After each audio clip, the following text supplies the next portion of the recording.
সেদিন একদিন আগে আমাদের বলছিল তোমাদের মিষ্টি খাওয়াবো। আপনারা রাস্তায় নামছেন, আমার আজ ধর্ষণ হত্যা হলে আপনারা সবাই নামবেন তো? আমার হত্যা করা হবে না, আমাকে ধামাচাপা দেওয়া হবে না, এটার গ্যারান্টি।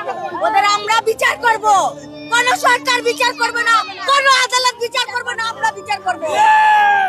অবশ্যই আমি আমার জীবন নিয়ে আশঙ্কার মধ্যে আছি। রামিসার বিচারের জন্য আপনারা রাস্তায় নামছেন, আমার আজ ধর্ষণ হত্যা হলে আপনারা সবাই নামবেন তো? আমার হত্যা করা হবে না, আমাকে ধামাচাপা দেওয়া হবে না, এটার গ্যারান্টি কে? আমি তো এখন নিজের সেফটি নিজে দেখতেছি না। আমি তো এখানে রাজনীতির জন্য আর রাস্তায় আসি নাই, আমি আসছি একটা ধর্ষণের বিচার চাওয়ার জন্য। কালকে আমি সাংবাদিকের মাঝখান থেকে ভিতরে ঢুকে গিয়েছিলাম, ওইখানে আমি শুনে আসছি একজন বিএনপি লোক ছিল, উনি বলছে যে সরকারের পক্ষ থেকে আর্থিক সহায়তা আসতেছে, গিফট আসতেছে। যখন আমি জিজ্ঞেস করি কিসের গিফট, বলে আর্থিক সহায়তা। আমি এটা যখন বের হয় আমাকে অনেক মিডিয়া জিজ্ঞেস করছে আপনি ভিতরে গেছেন, কি হয়েছে ভিতরে? যেদিন মারা যায় সেদিন একদিন আগে আমাদের বলছিল তোমাদের মিষ্টি খাওয়াবো। মায়ের বিচার না হওয়ার পর্যন্ত আমরা রাস্তা ছাড়বো না। সামনে শুক্রবার দিন নামাজের সময় তারা ফাঁসি দেওয়ার দরকার।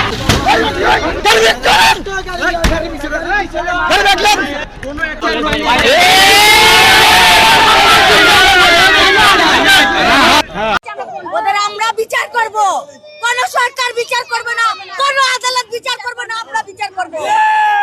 আমরা বিচার করব, আমরা সরকারকে মানি, কিন্তু এবারকার সরকারও মানুন না, সরকারকে আগে চলে যাব আমরা। ওরে আমাদের হাতে তুলে দেওয়া হবে, আমরা ওরে বুটি বুটি করব, তার শরীরের এক একটা অংশ কুকুর খাবে, ওর মাটি দেওয়া হবে না। আমি চাই হত্যাকারীর ফাঁসি চাই, ফাঁসি কালকে দুপুরের ভিতর ফাঁসি না হলে এটা সুপ্রিম কোর্টে নেওয়া হবে।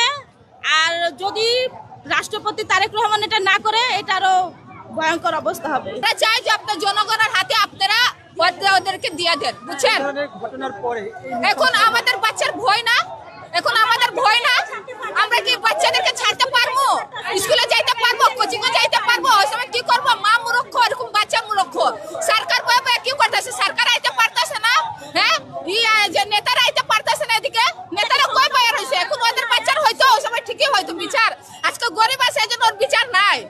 কোন কি ওই সময় কেউ করতেছে? তার বিচার কেন নাই? ওরা কেন কারাগারে রাখছে? ওরা আমাদের হাতে তুলে দেওয়া হবে, আমরা ওরে বুটি বুটি করব, তার শরীরের এক একটা অংশ কুকুর খাবে, ওর মাটি দেওয়া হবে না, ওই সেটার যোগ্যতা নাই। রামিসার মা বলা হয়েছে কিন্তু আজকে যদি ওর শাস্তি না দেওয়া হয় তাহলে নিশ্চয়ই আমাদের বলেন ছাড়তে লাগা আনকে আমাদের সন্তান আছে। আর বাপু বলছে যে আর বাপে বলছে যে সরকার কোনো করতে পারবে না। সরকার টাকা খায় খায় বসে যায় কেন? ওরা ওই যে রড কেটে পিছে থেকে বয়ের সামনে সব জান্নাত থেকে রড কেটে চলে গেছে, তার বউ তার সাপোর্ট করেছে। কিভাবে তার বউ পারলে তো বাচ্চাকে বাঁচাতে পারতো, বয়ের সামনে তার বউ পারলে তো বাচ্চাকে বাঁচাতে পারলো। ওই একটা মহিলা হয়ে মাসুম বাচ্চাটাকে চোখ দিয়ে দেখতেছে, ওর বউকে তো প্রথমে ওর বউর সাথে ফাঁসি দেওয়া হবে কেন? ও নিজের জামাইরে প্রচন্ড সাপোর্ট করছে, সাপোর্ট ছাড়া তার মহিলা থাকতে তার জামাই এই কাজটা কিভাবে করে চলে গেল? রোড কাটছে, সব ওরা আগে থেকে প্ল্যান করে রাখছে। আর আমরা নাকি শুনতে পারছি এই লোকটা এর আগেও কোথায় বেলা করে আসে, তাহলে তো ওর একটা সাহস দেওয়া হচ্ছে, ওকে তো সাহস দেওয়া হচ্ছে। জানতে পেরেছি সোহেল রানা তিনি মাত্র 3 মাস এই এলাকায় সামনের বাসাটি ভাড়া নিয়েছিল, তারপরে এরকম দুই মাস আসলে সে পালিয়ে গেল এত বড় একটি নৃশংস হত্যা করে। এর পিছনে আসলে পালাতে সাহায্য করলো কি মনে হয়? এর বউ সাহায্য করলো, বাংলাদেশ না এমনিই পালাইতে পারে। বাংলাদেশ তো বাংলাদেশে ধর্ষকের বিচার হয় না। যেখানে একটা 7-8 বছরের বাচ্চার নিরাপদ নাই সেখানে আমরা নিরাপত্তায় থাকি। এই তো দেশে নিজের দেশে দুইটা কাণ্ড করছে, মামলা চলতেছে। আমি নিজেই স্বীকার করছে দেশে এই কাজ করছে, তারপরে জেলে কিভাবে থাকে? তার তো এতক্ষণ ফাঁসি হওয়ার দরকার। তাহলে কি ওই ছাইরা দিছে জন্য ফাঁসি হইব কেন? সরকার তো ছাইরা দিতেছে, সরকার তো ছাইরা দিতেছে, সেই জন্য এত সাহসটা পাইছে। না হলে ও কিভাবে 2 মাসের মধ্যে আসছে, আইসা এত বড় ঘটনা করে সে পালিয়ে গেল? ওর সাথে নিশ্চয়ই তার হাত আছে, হাত ছাড়া এটা হয় না। আপনারা কি করতে পারতেন?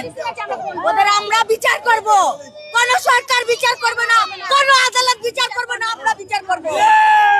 আমরা বিচার করব, আমরা সরকারকে মানি, কিন্তু এবারকার সরকারও মানুন না, বুঝে রাখেন, অনেক সহ্য করছি। ওরে আমাদের হাতে তুলে দেওয়া হবে, আমরা ওরে গুটি গুটি করব, তার শরীরের এক একটা অংশ কুকুর খাবে, ওর মাটি দেওয়া হবে না। আমি বাসায় যেমনি ঢুকি ওই সময় 11:15 বাজে, 11টার একটু আগে ঢুকছি। পরে শুনি চিল্লে ফল্লা করতেছে এই মেয়ের আম্মু, রামিসের আম্মু, হ্যাঁ পাওয়া যাচ্ছে না। পরে নাকি এই রুমে নক দিচ্ছে, রুম ভিতরে আটকানো বলে বসছে যে এই রুমের ভিতরে লোক আছে, যেহেতু ভিতরে আটকানো নক দিচ্ছে, তা কেউ কোনো সারা শব্দ দেয় না। যেহেতু দেয় না সেহেতু আরও সন্দেহ বাড়ছে। আর ওই বাচ্চাটার মূলত ওর মার বেশি সন্দেহ বাড়ছে কি দুটো স্যান্ডেলতে একটা হেনে রয়েছে আর একটা নাই। তা বাচ্চাটা এতটা টানে ছিল যে যেখানে যেত স্যান্ডেল পাই দিয়ে যেত। তা যেহেতু স্যান্ডেল একটা নাই সেহেতু আরও সন্দেহটা বাড়ছে, যার একটা স্যান্ডেল নাই কারণটা কি। আর যখন এতে বারবার ডাকা আসছে না খোলার কারণে আরও সন্দেহ বাড়ছে। পরে আমার হাতে কাঁচা বাজারটা ছিল, তো আমি উপরে রুমে থেকে পরে আইসে দরজা ভাঙার জন্য অনেক চেষ্টা করতেছি। পরে এক পর্যায়ে যে এখানে একটা এই লকেরই ছিল গোল করে, তা ওইটা ভাঙতে সক্ষম হয়েছি।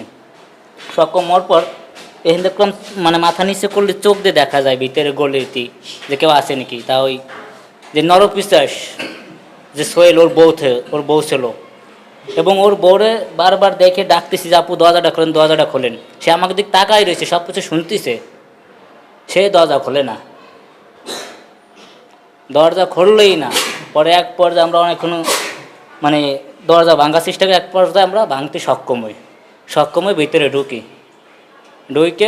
তো ওই মহিলারে ধরা হলো। পরে ভিতরে যে রুমই লামিসার লাশ পাওয়া গেছে, ধাক্কা দিয়ে দেখি মানে খাট এরম আইগুনো দরজার সাথে। পরে খাট ধাক্কা দিছি, দেখে খাটের তলে লামিসার মরা দেহ এবং মাথা নাই আর মর্মান্তিক দৃশ্য যা ভাই বলার কোনো ভাষা নাই, যে নিজের চোখে দেখা আর কি। পরে দেখি মানে আপনার ড্যানা দুইটা মানে আলাদা পুরো করতে চাইছিল মনে হয়, দেখলাম দুই ড্যানা একবার কুবানো। আবার আপনার দেখলাম উলাঙ্গ করা লাস্টটা বুট করা ছিল এবং ফ্লোরের পার। তারপরে আপনার মাথা পায় না। পরে দেখি মাথা ওই গলির মাঝখানে সোজা হলো বাথরুমের ভিতর বালতির ভিতর মাথা রাখছে। পরবর্তী কিছু সময়ের ভিতরে পুলিশ চলে আসে, পরে পুলিশ এসে ওনাদের কাজ